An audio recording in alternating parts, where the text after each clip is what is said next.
Waktu itu saya berada di zona nyaman menurut saya. Dan waktu itu saya cuma pengen keluar dari zona nyaman. Saya merasa ketika saya sudah, kalau mungkin teman-teman lain kalau ketika settle itu merasa ya udah gitu. Kalau saya nggak, justru waktu itu saya merasa gelisah.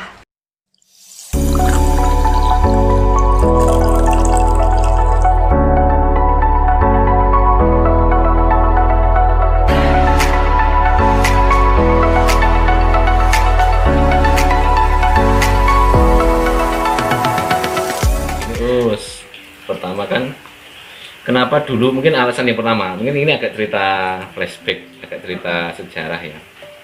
Kenapa dulu, kenapa milih Nurul Islam, SDI Ta'alimul Islam itu jadi apa, semacam kayak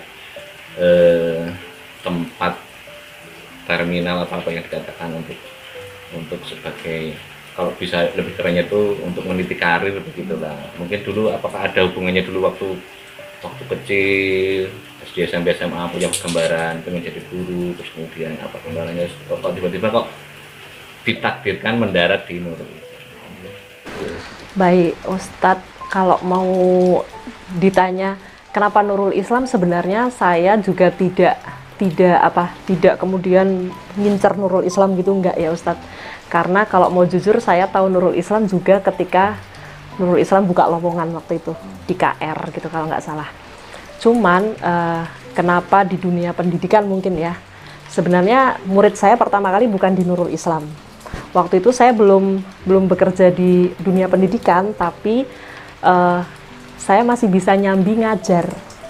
Jadi yang pertama ngajar TK di dekat rumah saya karena diminta oleh ibu pengurusnya, ngisi bahasa Inggris waktu itu untuk anak-anak TK sama ngelesi. Jadi meskipun saya kerja waktu itu di lab, kerja yang bukan dunia pendidikan, sudah bekerja. Ada yang masih kuliah, ada yang sudah bekerja. Kayak kuliahnya nggak di sini Ustadz, saya kuliahnya di Undip. Jadi itu sudah bekerja. Nah itu saya sudah memang nggak tahu, mungkin passion saya ngajar itu tadi ya. Tapi itu belum saya sadari, saya belum menyadari itu. Kemudian saya bekerja waktu itu terakhir di salah satu perusahaan milik daerah BUMD gitu kan. Waktu itu saya berada di zona nyaman menurut saya. Dan waktu itu saya cuma pengen keluar dari zona nyaman. Saya merasa ketika saya sudah, kalau mungkin teman-teman lain kalau ketika settle itu merasa ya udah gitu. Kalau saya nggak, justru waktu itu saya merasa gelisah. Kok rasanya ya pertama mungkin tempat pekerjaan saya waktu itu kan bank ya, jadi saya pengen keluar dari situ. Yang kedua, zona nyaman itu waktu itu saya belum berkeluarga.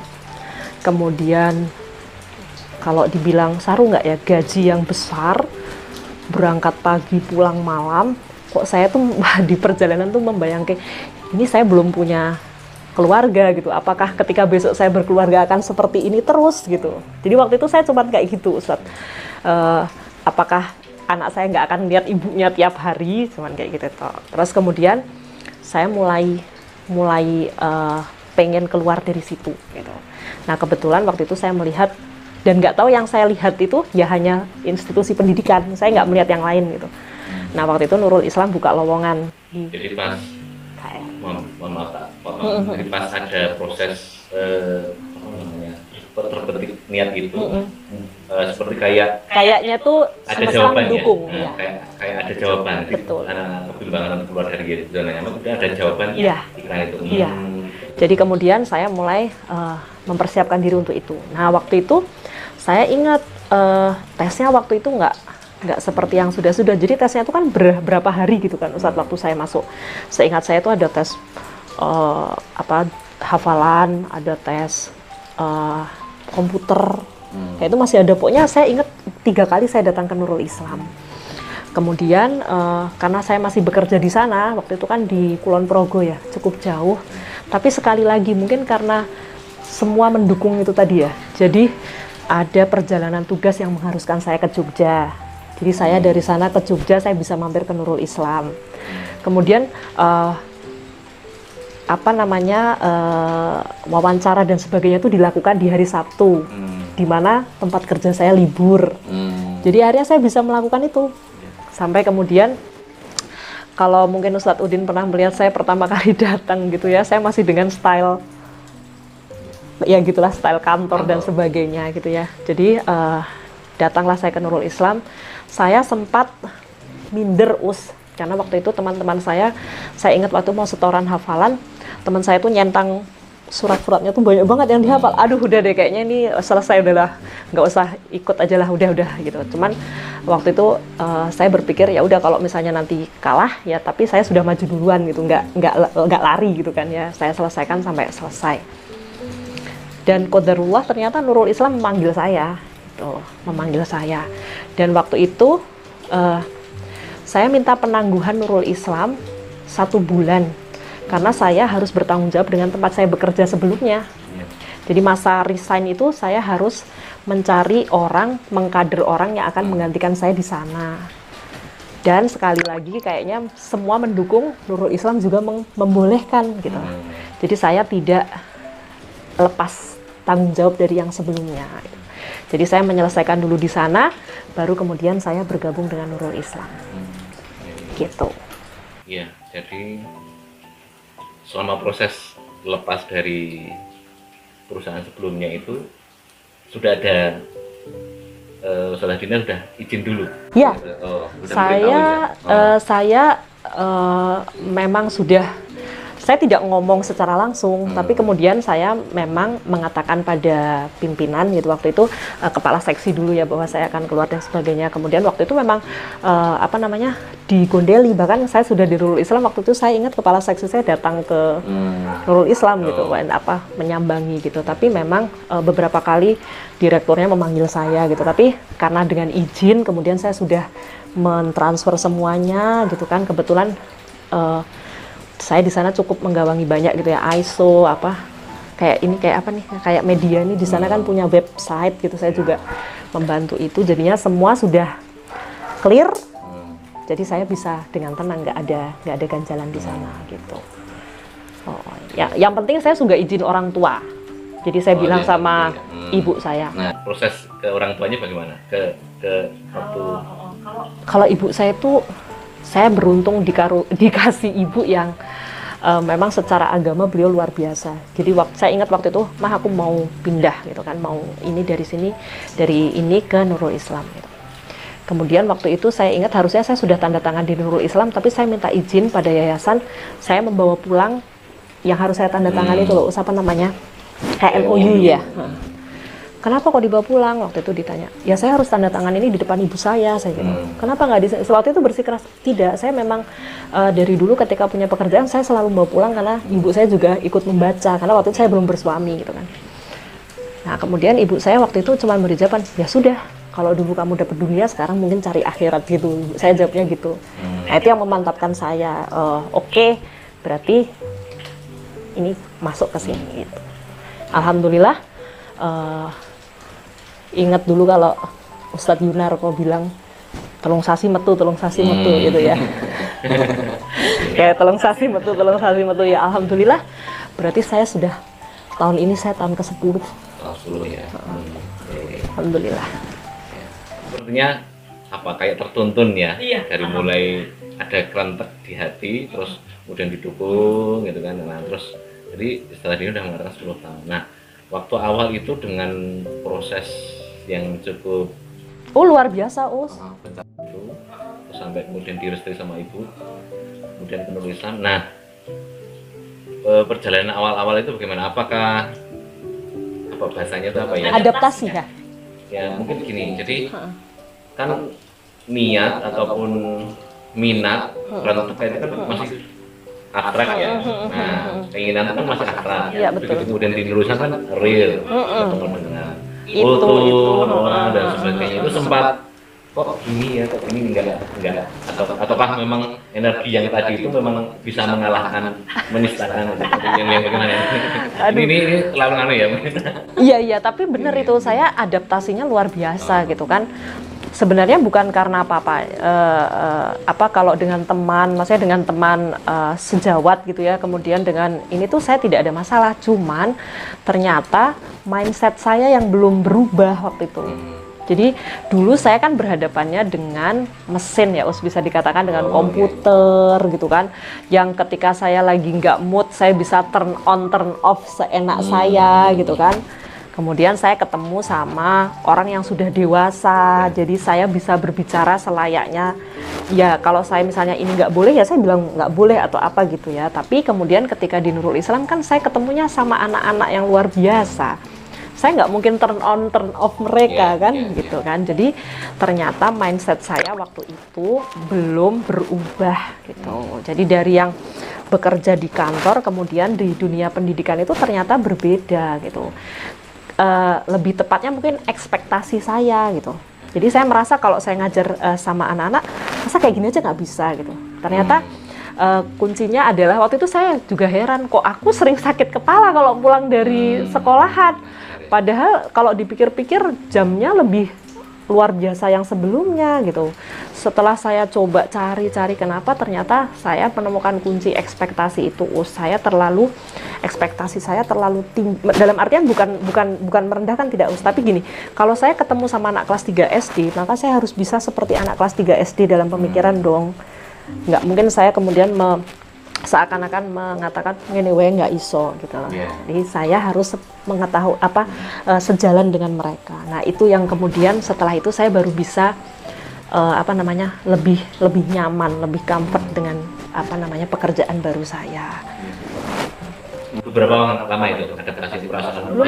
Lumayan. Itu baru satu. Yang kedua, ketika ngelihat teman sejawat yang lebih senior gitu. Waktu itu saya dipartnerkan dengan saya lupa, tapi tepatnya saya di kelas 2. Saya dengan Ustadzah Ida. Waktu itu kemudian ada Ustadz Budi.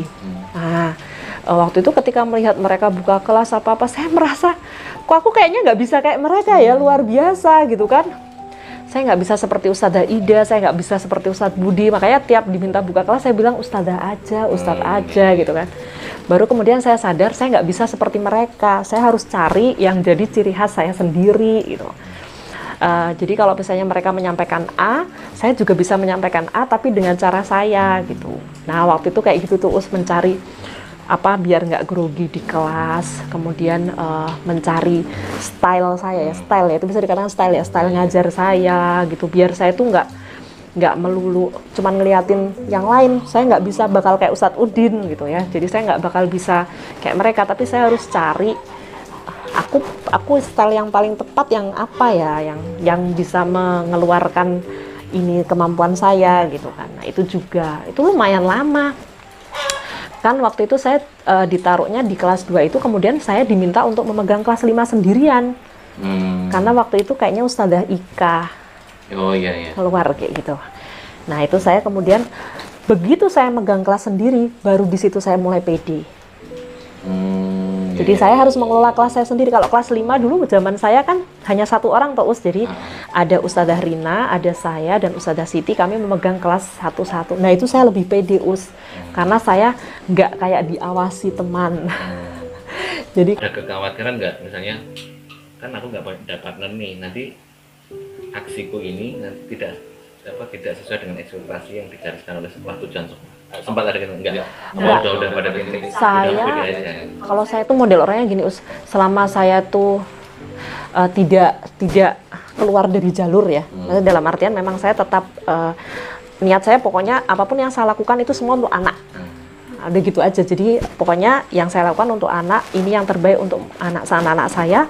Jadi waktu itu saya pede aja, udah nggak mikir apa-apa sih. Nggak mikir apa. Saya mengajarkan yang memang harusnya saya berikan ya. Maksudnya tidak di luar itu gitu ya. Oke, selanjutnya apa pengalaman yang menarik selama mengajar 10 tahun ya?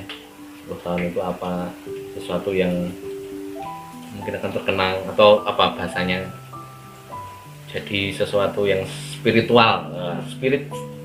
Iya banyak sebenarnya. Yang pertama kali yang dulu membuat saya itu merasa iya deh kayaknya di sini gitu tuh, ketika saya datang ke Nurul Islam pertama kali itu kok kelas itu sepi gitu kan, kelas tuh nggak ada orang gitu. Dan ternyata Maksudnya anak nggak ada orang? nggak ada murid gitu. Ternyata Oh, anak-anak itu pas lagi datang itu nggak ada orang? nggak ada orang, nggak ada anak-anak gitu. Ternyata mereka tuh lagi wudu waktu itu, Us. Kemudian ada apa namanya, kan kalau pagi ada prosesi sholat duha Iya, ya, iya, kayak gitu tuh. Nah itu benar-benar menampar saya, yang selama ini kalau saya ke kantor kayaknya itu lewat deh, kayaknya lewat gitu kan. Kemudian ingat juga waktu itu kelas 1 kok mulai suratnya kok nggak kul ya. Oh iya. Kok udah surat-surat yang kan mulai apa dari juz 30-nya kan tidak dimulai dari yang bawah gitu kan. Jadinya saya waktu itu wow, luar biasa ini. Kemudian ketika masuk di kelas 3 di Al-Masurat, kalau nggak salah sama Ustadz Udin deh itu. Saya waktu itu diletakkan di di kelas 4 waktu itu, jenengan di kelas 4 kan. Saya ingat itu saya tiap datang cuman diem aja karena Ustadz Udin selalu datang pagi dan saya selalu terlambat. Nah itu Al-Masurat kan, waktu itu saya belum hafal, Us. Jadi waktu itu saya cukup apa ya, malu, maksudnya wow ternyata ini juga Al-Masurat bukan belum jadi habit saya, jadi saya belum hafal. Saya kenal Al-Masurat tetapi selama ini masih baca teks gitu kan. Nah itu mulai dari itulah.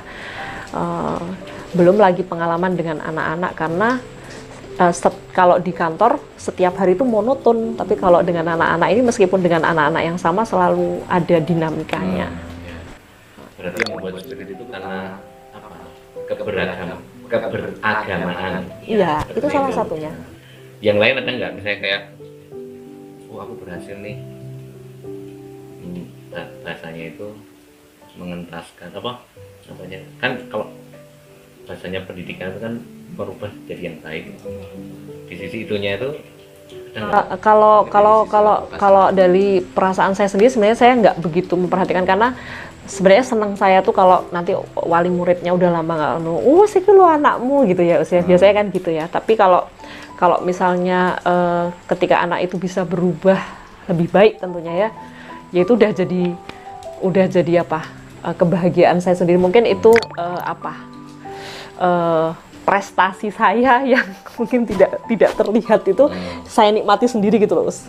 Jadi ya kayak gitu tuh misalnya ada murid siapa ya, Us ya, yang terakhir ini mungkin Mas Hasan mungkin. Nah, Mas Hasan itu tiap ibunya datang melihat saya selalu wow menyapanya luar biasa. Bahkan Hasan sendiri kalau ketemu saya masih suka nyium-nyium delik-delik gitu ya, sampai sekarang itu udah jadi nikmat sendiri gitu ya. Ibunya Salma juga gitu ya, itu udah jadi nikmat, itu udah tidak perlu diucapkan, itu sudah kayaknya memang nikmatnya di situ. Ya saya melihat kebanyakan guru ya nggak tahu, ini mungkin ini persepsi saya dan mungkin bisa jadi sangat salah ya. Banyak guru itu menganggap keberhasilan dalam mendidik itu diwujudkan dengan nilai akademik dan sebagainya seperti itu. Nah, selama ini saya melihat Ustaz Dina itu kok bisa tekun menghadapi anak-anak yang bermasalah. Nah, gitu loh. Nah, itu energi apa yang bisa sampai kemudian bisa nekuni, sampai kemudian ya kok ditakdirkan kok bisa tuntas. Alhamdulillah yang itu di luar saya, itu Allah membantu, itu jelas itu. Cuman gini, kalau saya merasa ini saya ya, ketika kita menghadapi anak gitu, ketika melihat ada sesuatu terjadi pada anak gitu, jangan pernah menganggap itu tuh biasa aja gitu. Karena buat anak-anak itu tuh nggak biasa gitu. Itu masalah besar. Mungkin bagi kita orang dewasa itu bukan masalah, tapi bagi anak-anak itu masalah loh gitu. Jadi waktu itu saya ingat ini kebetulan alumni yang sudah keluar yang dulu jadi murid saya di kelas 3 SD. Ternyata perselisihan antar teman gitu ya. Kebetulan perempuan sama perempuan itu kan rawan ya, Us ya. Rawan gitu ya. Mungkin bagi ustadzah biasalah kayak gitu anak-anak gitu kan ya. Tapi itu nggak biasa loh untuk anak-anak. Itu tuh kita harus ya itu tadi yang saya katakan, kita harus bisa jadi bagian mereka, kita harus bisa merasakan itu. Kalau kita sudah bisa merasakan itu, berarti nanti kita akan gatel sendiri, Us, untuk tidak berusaha menanyakan atau kemudian ada apa, masalah apa. Saya ingat banget, ini boleh sebut nama nggak? Nama murid maksudnya. Nama murid waktu itu saya ingat, Ustazah ingat Kalida nggak, Us? Kalida sama si Alin ya. Alin, ya. Nah, Khalida sama Alin itu kan ternyata dendam yang terbawa dari kelas 1 gitu. Dan itu baru terbuka di kelas 3 itu. Karena saya melihat kok kayaknya ini tuh ada perseteruan, tapi sepertinya dianggap biasa, sebelumnya tuh dianggap biasa sampai akhirnya keluar semua. Nah, yang seperti itu kalau kita bisa menempatkan rasa itu sama dengan anak-anak, mungkin kayak gitu. Jadi misalnya kayak si Hasan itu ya, si Hasan yang terakhir itu, Hasan itu sebenarnya dia itu kan cuman cari perhatian gitu ya, cari perhatian dari kebelum bisaan dia, kemudian dia cari perhatian gitu. Kalau misalnya kita cuman mau ngikuti dia ya nggak selesai gitu. Tapi kan bagaimana kita membantu dia keluar dari masalahnya itu. Gitu. Kalau dengan Hasan itu kuncinya sama orang tua, komunikasi dengan orang tua, dan setiap permasalahan anak ternyata tapi nggak tahu, mungkin saya salah ya, ternyata semua itu awalnya dari keluarga. Jadi pasti permasalahannya itu dari keluarga, jadi bukan karena hanya anak itu saja gitu ya. Jadi kalau Mas Hasan itu dulu bundanya bilang memang antara ayah dan bunda berbeda pola asuhnya gitu. Kalau Mbak Khalida itu dulu karena dulu dianggap anak ibu, anak ayah, ada perlakuan seperti itu. Nah, kayak gitu tuh. Kalau kita udah dapat itu, insya Allah bisa tuntas permasalahannya. Ini tentang bullying ini, seharian memang pernah pengalaman terus ya. Jadi setahu saya ngerekam itu pengalaman dengan bullying, dan bullying itu kan isu yang luar biasa di pendidikan. Dulu pernah ada orang yang memindahkan ke Nuris gitu kan karena bullying, terus saya merekomendasikan ada sekolah lain kayak gitu kan. Saya nggak tahu informasi di sana, ternyata si orang tua itu di sana lebih parah, gitu kan ya. Jadi kan memang terus dia cerita ternyata memang menurut saya di sekolahan yang tadi itu dia anggap lebih parah itu kan memang brandingnya itu sekolah yang membebaskan. Nah, ternyata membebaskan itu mungkin terlalu menurut saya keliru. Jadi dia nggak kemudian sampai ke titik bahwa membebaskan itu kan ada batasannya, ternyata mungkin kayak gitu. Nah gitu, mungkin cerita tentang pernah menangani bullying, karena bullying itu kan sangat laten sekali dan biasa. Sebenarnya kalau bullying itu yang pertama, kalau kita terlalu konsentrasi sama si pelaku bullying, maka itu akan sia-sia. Jadi bagaimana menguatkan si korban bullying juga untuk jangan mau dibully gitu. Nah itu memang susah, tetapi saya rasa bullying itu nggak akan berlaku kalau korbannya nggak mau ya kan, misalnya dibully luweh gitu kan, nggak berlaku ya kan. Jadi bagaimana menguatkan korban bullying ini gitu. Jadi tidak perlu melulu bahwa mengatakan pada si pelaku bullying bahwa itu nggak boleh, itu salah gitu. Itu kayaknya useless. Tapi kemudian bagaimana membuat si korban ini, ayo, kamu nggak layak untuk dibully, nah, gitu. Itu yang utama sih. Jadi misalnya kamu punya kekuatan apa? Jadi kadang-kadang dia tidak bisa menampilkan kekuatannya karena ketakutan bullying itu. Kayak ya kasusnya si Iza itu tadi, sebenarnya secara potensial dia pintar gambar, dia pintar untuk membuat eniki ya itu, jadi cerita seperti itu gitu kan. Tapi kemudian dia nggak berani melakukan itu karena waktu itu sepertinya dia nggak boleh melakukan sesuatu yang tidak bisa diikuti si pelaku bullyingnya itu. Nah, bagaimana membuat agar Iza itu percaya diri dengan dirinya sendiri. Nah, saya bilang waktu itu sama orang tuanya, dia harus dibenturkan dengan satu masalah. Karena mungkin waktu itu dia kan hanya 2 bersaudara, perempuan semua, dan dia anak bungsu. Sehingga kemudian sepertinya dia selalu dikelilingi oleh sesuatu yang menyenangkan. Saya bilang waktu itu sama orang tuanya, ada saatnya nanti dia akan keluar dari zona ini. Dia akan ketemu banyak orang yang kadang-kadang nggak sesuai dengan dia, kadang-kadang akan bertentangan dengan apa yang dia mau gitu. Nah, itu yang harus belajar dibenturkan dari sekarang. Jangan selalu dia diiyakan dengan apa yang jadi mau dia, akhirnya dia mudah dibully malahan gitu. Jadi memang ada 2 sisi ya, jadi bullying itu korbannya nggak terus mendilus-lus, enggak, itu pemaknaannya berbeda ya, meskipun tetap ya ini salah. Ini salah, tetap kita kasih tahu. Tetap dia harus ada pembelajaran. Betul. Harus dikuatkan juga dari si korbannya. Karena nanti kalau misalnya hanya mengatakan ini salah gini-gini, nanti dia ketemu orang lain yang bisa membuli dia, dia akan menjadi korban lagi gitu kan. Tapi kan dia harus tahu bahwa dia nggak layak untuk dibully. Gitu. Ini Us, jadi kan Nurul Islam itu kan mengangkat visi misi, dan dulu kalau pernah ikut awal-awal dapat materi itu kan, sekolah hadir sebagai alternatif solusi pendidikan. Nah, kalau masih ingat ya, karena dianggap para founding father-nya Indonesia itu menganggap sekolah-sekolah ya, pendidikan bisa itu belum memberikan solusi, jawaban solusi.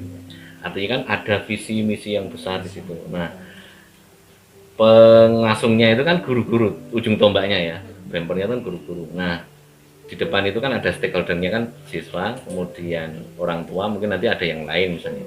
Nah, selama ini dalam proses pembelajaran itu kan akan ada, untuk membawa idealisme itu kan berat gitu kan. Nah, dibutuhkan guru yang memang benar-benar, ya bukan berarti terus kemudian gurunya itu jihad semangat dodosi kayak itu enggak, cuman bisa membawa misi itu dengan baik. Nah, saya tuh lihat Ustazah Dina itu mampu menjalankan ini. Saya melihat Ustazah Dina dulu sampai, artinya berani dalam tanda kutip ya, berani untuk mempertahankan idealisme itu di depan orang tua di saat mungkin loh ya, saya juga nggak mau nyebut siapa atau nggak mau tahu itu kan, ada guru-guru yang lain tuh karena mungkin dari sisi kapasitas sudah ngeper duluan melihat sosok orang tua, mungkin dosen atau sebagainya, atau mungkin cara komunikasinya belum sehingga akhirnya dia lebih manut, di lobby itu bisa, ditawar itu bisa, akhirnya idealismenya itu bisa. Nah, itu gimana kok? Aku juga nggak tahu.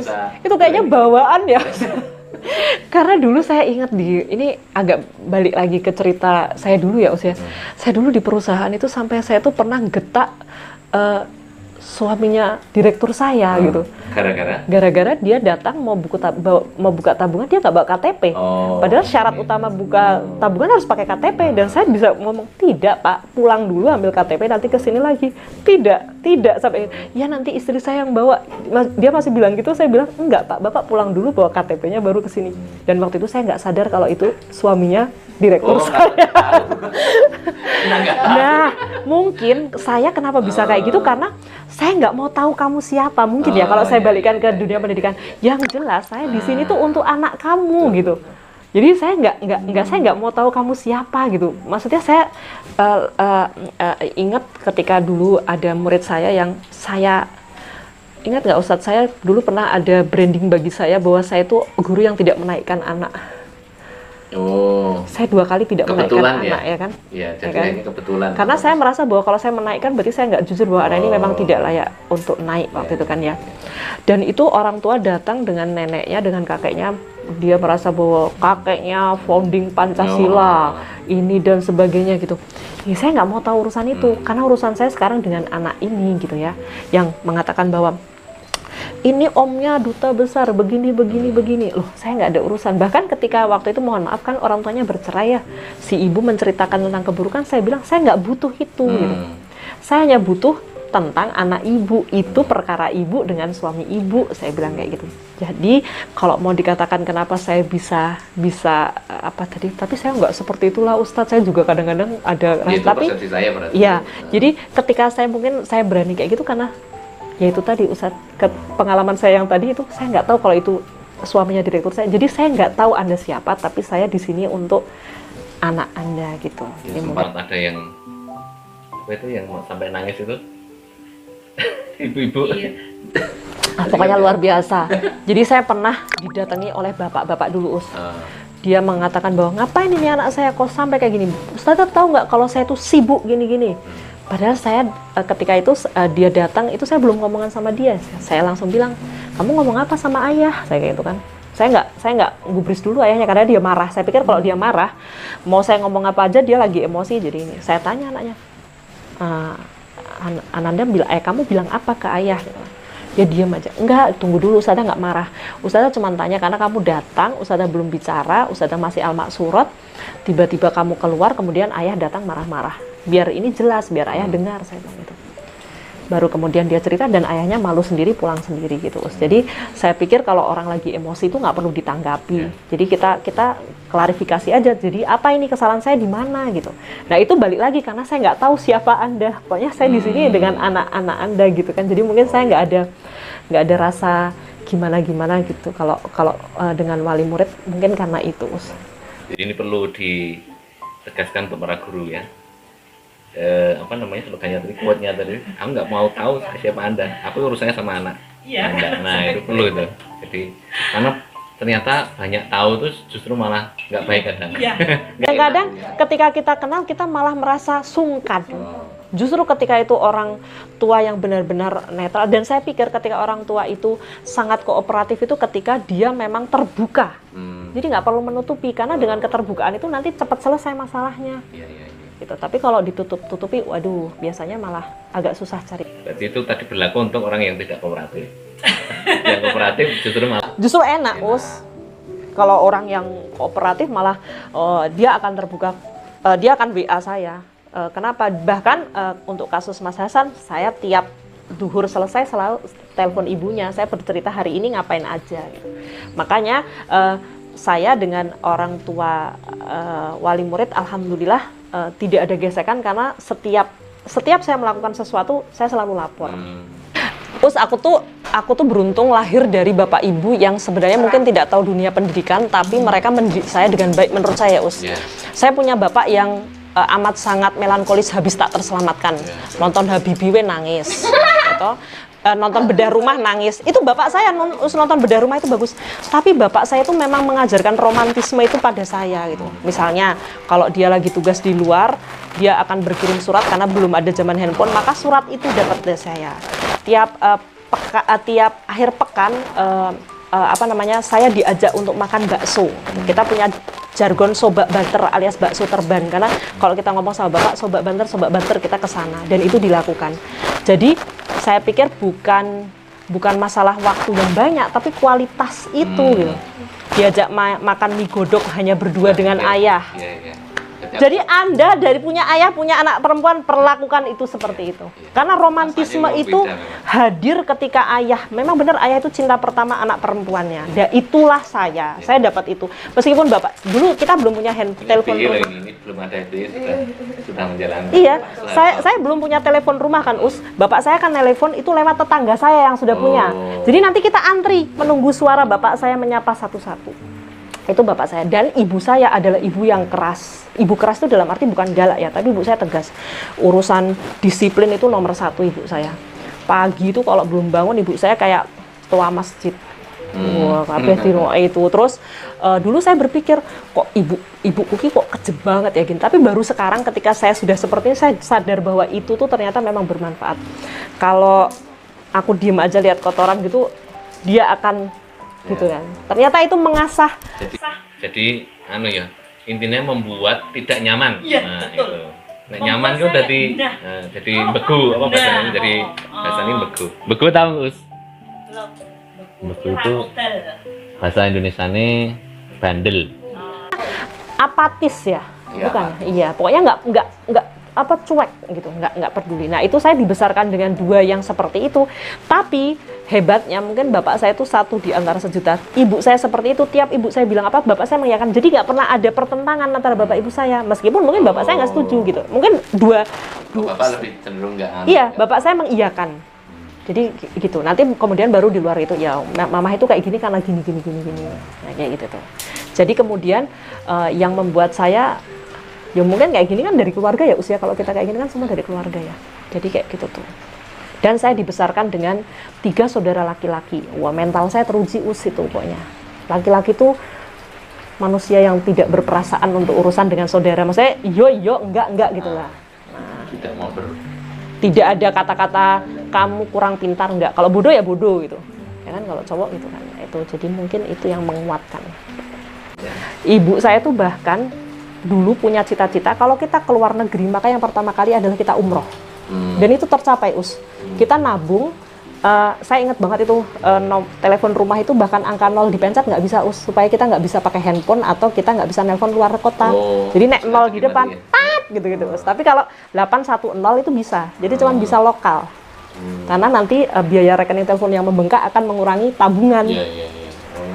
nabung dari tahun berapa sampai akhirnya berangkat kami umroh bareng itu saat saya kuliah mau wisuda. Bisa terrealisir. Terrealisasi. Itu panjang ya, Us. Dan itu sudah diucapkan di depan. Iya. Jadi, Aku mau buka tabungan umroh. Iya. Jadi rumah FBE wis Islam misi keluarga. Wah itu kayak gitu ya. Nggak tahu. Itu saya ingat gitu. tabungannya itu di tempatnya Ustadz Umar Budiargo. Oh, iya, Waktu itu beliau punya travel ceria. Bukan dia punya tuh. Jagonya. Nah, beliau punya travel ceria. Nah, ibu saya nitip di situ. Tiap berapa bulan bisa nitip di situ, nitip. Sampai kemudian dari pihak situ bilang, "Oke, cukup berangkat untuk Bapak, Ibu, 3 anak. Berangkat kita." Itu, Us.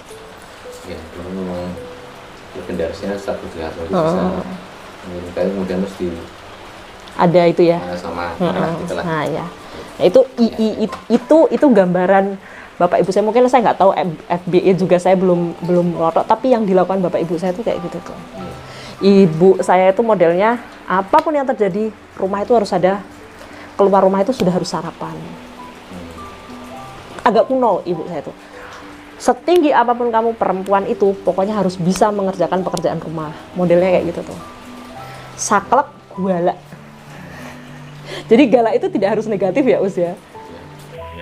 Ya, baik kemarin saya juga bahas galak itu kan. Nah, itu dan kan. tegas itu, tapi dan mesti ada reasoningnya kan, ada alasannya, ada penjelasannya, bukan kan marah yang buruk, galak buruk itu kan nggak ada tahu, nggak apa-apa, dimarahin, dan anak juga dimarahin taunya tuh. Iya, dia hanya menangkap emosinya, nggak tahu kenapa. Dan biasanya kalau anak itu bisa menangkap maksud kita, mbok galaknya kayak apa, anak-anak tetap dekat dengan kita. Pernah nggak merasa gagal, jadi sampai ke titik apa ya, mungkin bahasanya itu apa ya, getun bahasa Jawa, Indonesianya apa getun? Dulu nggak diginiin gitu. Nah. Kalau gagal menyikapi apa yang pengen saya achieve terus nggak dapat, biasanya saya nggak pernah sampai getun atau apa enggak. Itu saya pikir itu proses yang memang mungkin belum rezeki, mungkin memang belum saatnya gitu ya. Sampai kemudian dulu saya ingat, ini agak malu sih tapi gimana ya, tapi nggak apa-apa deh. Saya termasuk yang menikah terlambat kan, Us. Maksudnya dengan usia yang sudah cukup gitu kan ya. Waktu itu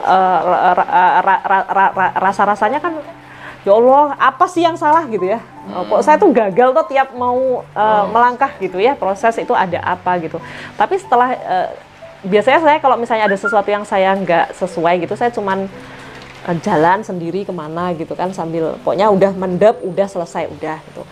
Tapi kalau gagal yang bikin saya agak baper mungkin ya, agak panjang itu biasanya kaitannya sama orang tua sih. Biasanya sama orang tua. Kalau dulu misalnya tentang sekolah misalnya gitu kan, orang tua maunya apa, saya maunya apa gitu kan.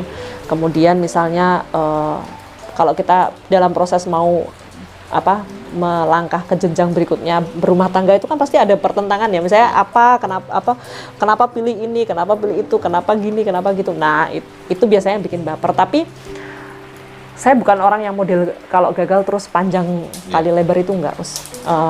Saya termasuk yang move on-nya cepet. Jadi dan saya modelnya mungkin nggak mengingat-ingat yang udah itu udah, ya udah, pokoknya udah gitu aja, udah.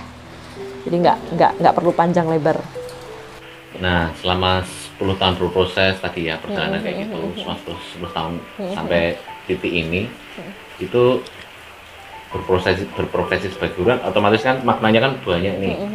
Mungkin udah berbeda dengan waktu dulu mau menjalani. Nah, itu dengan makna yang sudah dikumpulkan ini, ya ini pertanyaannya agak berat banget ya. Agak lebay. Bangga nggak jadi guru? Salah satu, saya ingat banget nih, salah satunya saya kenapa mungkin dimudahkan ya, Us. Saya ingat waktu saya tuh ujian kalau kita skripsi itu ya, mau lulus wisuda itu ya. Ya. Ya kayak gitu kan, ujian mau S1 itu di akhir selesai ujian tuh dosen saya bertanya, dosen penguji saya, abis ini mau kemana, Din, gitu kan. Gitu kan. Terus saya tuh jawabnya gini, Us, ya minta doanya ya Bu, saya pengen seperti Ibu gitu. Tapi saya tuh waktu itu nggak berpikir dosen, pokoknya saya pengen ngajar. Saya nggak tahu pengen ngajar itu bukan berarti harus dosen kan. Waktu itu saya belum kepikiran jadi guru loh. Hanya saya merasa ketika saya memberi maka saya akan banyak menerima, cuman gitu aja. Jadi ketika saya ngasih, saya pasti bakal dapat banyak. Nah mungkin Itu salah satu doa dosen-dosen penguji saya, kemudian ibu saya juga mengamini saya di sini, bapak saya mengamini saya di sini. Ternyata saya dimudahkan untuk ini gitu. Dan jujur profesi ini menurut saya, bagi saya ini yang paling ideal untuk saya. Saya merasa ini yang paling nyaman untuk saya. Saya bisa, kalau orang bahasanya apa, aktualisasi ya, saya bisa menyalurkan kata yang harus saya keluarkan gitu kan. Saya bisa ketemu dengan anak-anak, itu jadi energi saya, dan saya tidak perlu meninggalkan keluarga kan gitu ya. Itu sih. Jadi kalau dikatakan bangga, ya bangga Us. Ya. Apalagi yang saya ingin yang menguatkan hingga berproses 10 tahun. Teman-teman kita. Jadi SDIT Alam Nurul Islam itu kekeluargaannya luar biasa. Saya bilang kekeluargaannya luar biasa itu kalau kita bekerja di satu tempat itu pasti kita punya komunitas kan, komunitas apa-apa gitu ya. Tapi saya merasa di SDIT Alam Nurul Islam itu ya kita apa adanya gitu kan, Kemudian kita bisa kegojekan riuh gitu ya, bisa pokoknya nikmat aja gitu. Teman-teman itu menguatkan loh. Saya sering bilang sama partner kelas, kalau kita punya partner gitu kan, di awal itu saya selalu bilang gini, apapun yang terjadi jangan pernah saya tahu dari orang lain atau kamu tahu dari orang lain. Terus kita tuh harus sama-sama saling menguatkan, karena partner itu separuh jiwa loh. Kalau kamu datang ke sekolah dalam keadaan nggak seneng sama partner, maka itu akan jadi gitu ya. Tapi kalau kita sudah sinergi sama, seneng, itu akan nyaman gitu. Dan itu termasuk tim level gitu ya. Kita udah nyaman dengan tim level, maka itu akan menguatkan. Buat lagi nih, partner tuh separuh jiwa. Penting itu. Partner apa nih? Partner hidup. Semua partner ya kan? Partner ya. Partner hidup, mitra teman apapun. itu kan posisinya kuat ya. Makanya di hadis juga ya bahasnya tuh serius gitu loh Rasul tuh. Terus di manapun mungkin ya, di drama-drama dan sebagainya, teman itu. Iya. Jadi kuat. jangan sampai, dan itu